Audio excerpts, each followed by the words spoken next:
ada satu hal yang aku nggak pernah dapatkan ketika aku nggak baca Al-Quran, yaitu satu, ketenangan. Bismillahirrahmanirrahim. Assalamualaikum warahmatullahi wabarakatuh. Waalaikumsalam warahmatullahi wabarakatuh. Alhamdulillah wa syukurillah, pada pagi hari ini kita bersama dengan seorang aktor musisi yang fenomenal. Siapa lagi kalau bukan Papa Rock and Roll, Pak Aryo Wahab. Apa kabar Bapak? Baik, Pak. Sehat? Ustaz. Rock and roll gitu. Alhamdulillah sehat. Baik, Masya Allah. Pak Aryo Wahab, teman-teman sedikit sudah bergabung bersama kita di rumah mengaji kurang lebih berapa lama, Pak? Udah 1 tahun lebih ya? 1 tahun lebih ya? Udah mungkin 1,5 tahun kali ya? Iya ya? Karena ntar kalau mulai puasa lagi udah 2 tahun berarti itu. Berarti udah dua kali puasa tapi kan? Iya, udah 2 kali puasa. Nggak kerasa tapi, mungkin saking nikmatnya jadi nggak kerasa. Masya Allah. Ya, beliau sudah gabung bersama kita kurang lebih ya 1,5 tahun lah. Jadi hari ini kita sedikit berbincang santai nih Pak. Santai. Ya. Kebetulan ini kalau jadi, ini menjadi salah satu program rumah mengaji. Wih, apalagi yang bawain acara Ustadz Hajrin. Hajrin. Ustadz yang lagi naik daun. Pucuk. Pas banget nih ada daun. Nah, untuk ke depan nanti, insya Allah kalau ini menjadi sebuah agenda kebaikan, kita nanti insya Allah akan dapat amal jariahnya. Iya, insya Allah. Betul. Mudah-mudahan ini bisa menginspirasi untuk kita semuanya. Amin, amin. Baik Bapak, ya rumah mengaji ini kan sama-sama kita tahu bahwa menjadi sebagai pusat kajian dan pendidikan belajar Al-Quran. Ya. Jadi gimana nih Bapak ceritanya bisa join di rumah mengaji? Silakan Pak. Jadi gini, awalnya tuh sebenarnya tuh aku dari kita ke belakangnya. Ya. Belakang aku dari SD itu emang sama orang tua, terutama mama itu emang dari dulu disuruh benar-benar harus bisa ngaji, sholat gitu loh. Dari dulu emang disuruh sholat terus, mama tuh nggak pernah lupa untuk mengingatkan anaknya. Padahal ada 6 anak, diingetin satu persatu untuk sholat segala macam, sampai juga mengaji. Jadi kalau seandainya kita juga di rumah pulang sekolah, pasti guru ngaji udah datang tuh paling nggak seminggu 2 kali lah. Okay. Itu rutin tuh dari SD tuh. Nah nggak tahu kenapa pada saat itu mungkin karena aku emang tukang main sama kakak-kakak gitu ya, dan anak kan kebanyakan laki semua, ada 4 orang. Jadi guru ngajinya tuh sempat kewalahan ngajarin kita. Mungkin karena emang masih main banget gitu ya, main banget. Tapi makanya udah beberapa lama kok ngajinya agak lambat gitu loh. Agak lambat. Kalau menurut aku sih emang mungkin karena dulu kita emang terlalu banyak main aja gitu. Kadang-kadang juga suka mungkin ya maaf dulu suka malas ngaji, jadi bolos ngaji atau segala macam, terus udah pura-pura tidur atau ngantuk zaman SD kayak gitulah. Berbagai alasan. Jadi karena itu jadi nggak intens, jadi emang mengajinya agak lambat, sampai guru mengajinya tuh agak menyerah, kewalahan, istilahnya seperti itu. Jadi dikuatin di sholat, Ustadz. Betul. Udah sholat yang penting kuat atau segala macam udah. Alhamdulillah dari dulu emang kita juga aku pribadi emang ibaratnya kalau mama udah suruh sholat, benar-benar langsung sholat, dan akhirnya terbiasa dengan sholat. Nah, berjalan dengan waktu, segala macam, sampai aku udah segala macam kehidupan sampai sekarang, istriku mengingatkan aku lagi. Okay. Istri mengingatkan aku lagi, karena dia udah mulai mengaji juga udah lama, dan dia lumayan rutin gitu loh. Udah dari bertahun-tahun sebelum aku mulai. Terus aku dibilang, "Ay ngaji yuk." Dia ngajaknya seperti itu. Dia kan manggil aku kan ayah, "Ay ngaji yuk." gitu. Ayang. Ayah. Oh, akhirnya ayang. Kita nggak pakai ayang-ayangan. Kirain Geli sendiri denger. Terus gitu. Jadi ngajaknya tuh nggak bilang, "Ayah ngaji dong." Masa nggak gitu. Ya, ngaji yuk. Ayah ngaji yuk segala macam. Terus aku masih belum, "Oh iya. Tapi dari situ aku tuh kadang-kadang suka, mungkin dari istri tuh dengar tapi nggak terlalu melakukan, tapi suka menyadari sendiri. Betul. Gitu loh. Lama-lama, iya ya.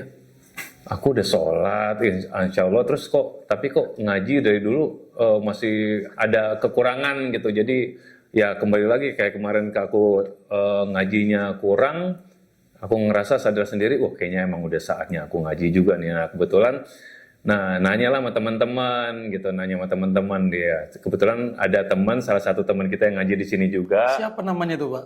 Namanya Haji Ai. Haji Ai. Teman juga, kemudian teman lama. Nanya pas kita emang kemarin sempat ada kerjaan bareng, nanya, habis dari mana lo? Gue habis dari ngaji. Wah, pas banget nih. Kok istri suruh ngaji, terus nelfon temen lagi ngaji, ya akhirnya nanya lah gitu. Akhirnya nanya, terus kebetulan di Bintaro, wah enak dekat. Karena aku sebenarnya kalau pengen ngaji itu lebih enak kalau offline, ketemu langsung gitu. Kalau online tuh kayaknya agak-agak, kan itu kan semua kan didengar dari enaknya langsung kan, nggak lewat teknologi lah gitu. Dan kebetulan juga beliau ini kan pengacara, Pak ya. Pengangguran banyak acara.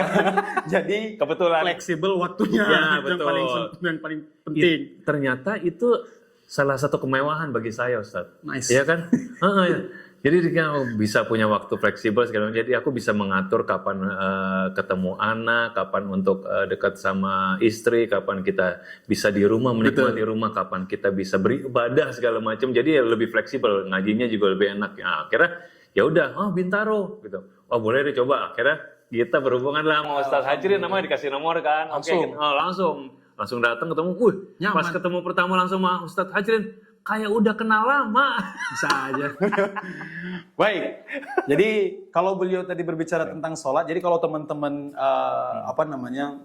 lihat dengan di TV, media sosial layar lebar, mungkin kelihatannya papa rock and roll. Tapi beliau cerita ke saya, Ustadz, saya dari dulu sampai sekarang itu di backstage itu kalau memang lagi lagi perform atau apapun itu sholat nggak pernah tinggal. Benar nggak sih Pak? Iya kan? Iya benar. Ya insya Allah. Mudah-mudahan istiqomah selalu. Amin. Ini itu aku ngakunya mau Ustadz doang. Aku nggak bilang-bilang sama orang. Ustadz yang bilang ke orang. Terima kasih. Jadi jangan berpikir tampilan papa rock and roll, sholatnya nggak pernah ketinggalan, ya kan? Jadi kadang banyak juga sekarang ini kan yang kelihatannya soleh, ternyata toleh, ternyata nggak baik. Jadi pengertian rock and roll sekarang beda, Ustadz. Kalau dulu kan rock and roll benar-benar wah kehidupannya rock and roll seperti itu kan. Sekarang justru bagi aku rock and roll ya rajin sholat. Rajin sholat ya, itu bagian dari rock and roll. Keren. Baik. Nah, sekarang kan sudah sudah 1,5 tahun join dan belajar di rumah mengaji nih Pak. Nah, kira-kira sekarang sudah bisa apa aja nih? Dari belajarnya dari awal itu dari dasar, terus sekarang sudah bisa apa aja? Itu malu ceritanya Ustaz. Jadi gini, awal pertama mengaji di rumah mengaji, Ustadz Hajrin ini kayak ngetes. Ngetes. Bapak ini mau mulai dari mana? Masih bingung jawabnya. Antara bingung mau jawab gengsi atau malu segala macam kan, karena udah seumur setua ini masih juga aku ngaji masih berantakan. Ternyata dites sama Ustadz Hajrin, katanya ya udah mulai ngaji, coba aja tes. Pas mulai kata ya udah Pak, kita mulai dari nol lagi ya. Jadi sedikit mungkin cerita teman-teman. Beliau pas pertama kali masuk ke rumah mengaji, ini pertemuan pertama Pak perdana kita. Karena sebelum itu kan sekitar 2 minggu, 3 minggu sebelumnya beliau lagi masuk di berperan di satu film ya. Betul. Dan posisi beliau sebagai ustadznya. Siapa yang tidak kenal beliau? Aryo Wahab, ya kan? Nah, beliau datang. Ya. Kita Ustadz, kita mulai mengajinya Pak. Ya udah Pak, bawa Quran silakan, buka Qurannya. Beliau buka. Kita mulai dari Al-Fatihah. Beliau baca Bismillahirrahmanirrahim sampai waladhdallin amin. Selesai. Silahkan dilanjut di samping apa? Beliau tarik nafas dalam-dalam teman-teman. Udah nggak bisa Ustaz. Dari nol Pak. Dari nol Pak. Kita mulai dari Iqra. Alhamdulillah tapi Pak ya. Iqra itu kita selesai dalam kurang lebih 1,5 bulan atau 2 bulan ya. Cepet ya, aku termasuk cepet ya. Termasuk cepet banget. Alhamdulillah setelah itu teman-teman benar-benar beliau mengejar ketertinggalan beliau pas momennya sebelum Ramadan nih Bapak. Iya, sebelum Ramadan. Sampai berapa kali khatam sampai sekarang nih kalau kurang lebih? Sekarang aku udah mau yang ketiga. Alhamdulillah. Itu juga bagiku udah, itu merinding banget, itu benar-benar kemewahan. Jadi karena itu kembali lagi, kalau kecil aku nggak pernah merasakan itu, sekarang aku bisa merasakannya. Jadi aku juga ngerasa masa dari dulu aku nggak bisa ngaji sih gitu loh. Jadi itu tantangan baru juga bagi aku, makanya aku lebih rutin, lebih intens dan lebih fokus ngajinya gitu loh. Baik. Ini kan sudah berjalan 1,5 tahun. Alhamdulillah kalau untuk bacaan Qurannya sudah cukup bagus ya, sudah lancar walaupun nanti ada pembenaran, polesan sana sini, yang namanya proses masih belajar Bapak. Apa sih yang paling mendalam Pak kesan ya perubahan yang dirasakan ketika mulai belajar Al-Quran ini? Mungkin bisa di-share sedikit buat teman-teman. Aduh, ini sebenarnya dalam banget ya, maksudnya ketika aku sudah memulai lagi baca Al-Quran setelah zaman dulu kecil, aku ngerasain lebih terbuka lagi, maksudnya lebih pikiranku, pengetahuanku gitu terhadap kehidupan, sama hatiku juga, semuanya tuh indera di dalam tubuhku tuh kayak lebih terbuka gitu, lebih menyadari ke dalam diri sendiri, terus lebih melihat ternyata semua itu ya emang benar-benar ada di Al-Quran gitu loh. Jadi kadang-kadang kalau kita baca buku kan katanya buku itu kan kayak jendela gitu kan. Ini lebih dari buku kalau menurut aku gitu loh, Al-Quran. Dan ini mewah banget. Dan aku terus terang setelah aku menemukan atau membaca Al-Quran, ada satu hal yang aku nggak pernah dapatkan ketika aku nggak baca Al-Quran. Yaitu satu, ketenangan. Wow. Gini, itu kalau kebahagiaan mungkin aku udah ada dikasih sama Allah gitu. Cuman kadang-kadang kan kebahagiaan kita sebagai manusia kadang-kadang suka nggak cukup atau nggak bersyukur segala macam. Tapi ketenangan itu justru lebih mewah dari kebahagiaan menurut aku. Dan ini di umur sekarang ini justru yang aku cari ya itu gitu. Jadi sekarang aku dalam menyelesaikan segala masalah dalam hidup akhirnya lebih tenang, Ustadz. Alhamdulillah. Aduh, semuanya lebih tenang dan itu akhirnya lebih cerah. Lebih ada pencerahan segala macam. Jadi aku bisa melihat semua sisi gitu loh. Nggak hanya memikirkan aku sendiri, memikirkan orang lain, memikirkan segala macam. Jadi akhirnya kalau seandainya kita punya masalah, akhirnya selesainya tuh sama-sama happy, sama-sama terselesaikan. Atau kita punya pekerjaan, sama-sama happy, sama-sama ada solusi juga gitu loh. Jadi itu yang aku rasakan ketika aku sudah mulai membaca Al-Quran. Alhamdulillah. Dan teman-teman, beliau cukup rajin ya. Bahkan sekarang itu kalau beliau ada syuting di mana-mana, ya kan? Pesan beliau kepada istri beliau biasanya yang selama ini perlengkapan ayah, bun, perlengkapan ini, perlengkapan sekarang, pesan beliau satu saja, Bunda, jangan lupa sajadah dan Qur'annya ditaruh di tas. Betul. Ini sebenarnya ini rahasia kami berdua. Jadi alhamdulillah. Dan memang setiap manusia kaya miskin punya jabatan atau tidak punya jabatan itu pasti mengharapkan yang namanya ketenangan, Pak ya. Iya. Dan sama-sama kita tahu bahwa ketenangan itu Allah letakkan ternyata kepada agama, ya kan? Iya, betul. Semakin kita dekat dengan Al-Quran, semakin kita dekat dengan Allah, hidup kita semakin tenang. Betul, betul. Jadi sebenarnya belajar Quran ini bukan hanya orang tua aja sebenarnya, harusnya. Iya. Karena kan bukankah yang muda sekarang dengan Gen Z milenial, betul. Gen Alpha, Iya. bukan kan mencari ketenangan juga. Benar.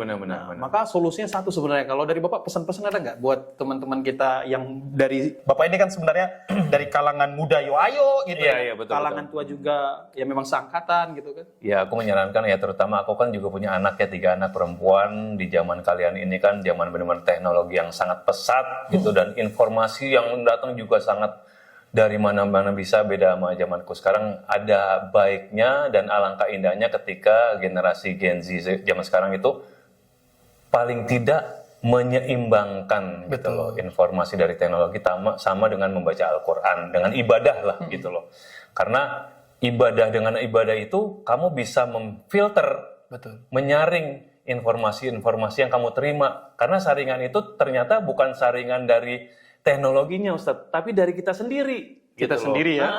Dari kita sendiri. Apalagi kita sebagai orang tua yang harus bisa mengingatkan kepada anak-anak supaya mereka itu bisa menyaring informasi yang mereka butuhkan. Tapi bukan hanya mereka inginkan, tapi mereka butuhkan gitu loh. Jadi ada baiknya seperti itu, karena yaitu seperti aku bilang tadi, bahaya ketika kita tidak bijak dalam bersosmed atau segala macam, karena semua informasi itu akan cepat datang ke anak-anak, dan anak-anak itu kan lagi tumbuh banget kan. Lagi tumbuh itu ketika mereka tumbuh kan di pondasi yang lagi menyerap semuanya tuh, benar-benar otak tuh benar-benar kayak sponge, jadi mereka semua itu bisa itu. Nah, kalau seandainya kita nggak ada filter dalam ibadah, itu yang sangat bahaya, sangat mengerikan menurut aku gitu. Jadi aku sarankan paling enggak kita menyeimbangkan dengan ibadah.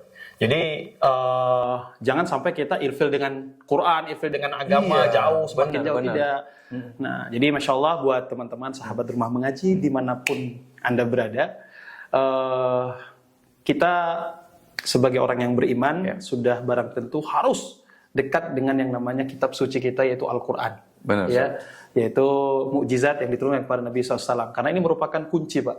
Ya. Makanya setiap orang ketika mendapatkan permasalahan, problem dalam kehidupannya, ketika dikembalikan kepada Quran sesuai dengan petunjuknya Allah dan sunnah Nabi SAW, maka yang terjadi adalah dia akan mendapatkan ketenangan.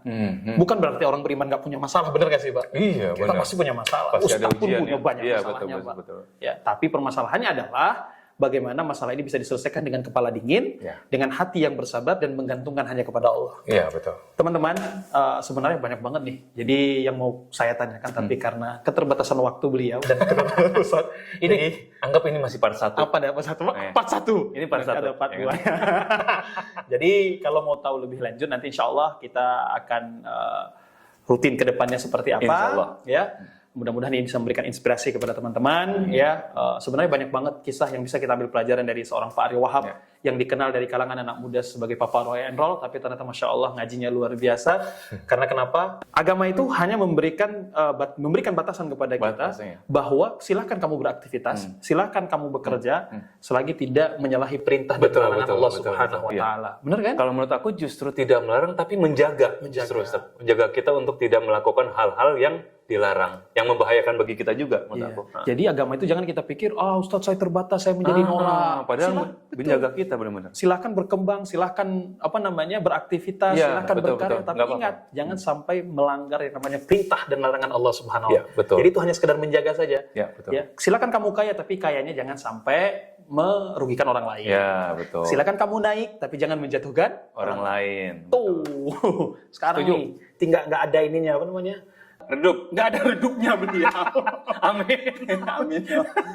Baik, barakallahu fiikum. Terima kasih banyak Pak Aryo Wahab atas waktunya. Pak Sama-sama, Roll, insya Allah kami doakan mudah-mudahan istiqomah selalu. Amin. Lancar semua aktivitas dan kegiatannya. Amin.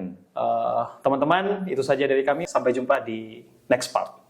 Assalamualaikum. Waalaikumsalam.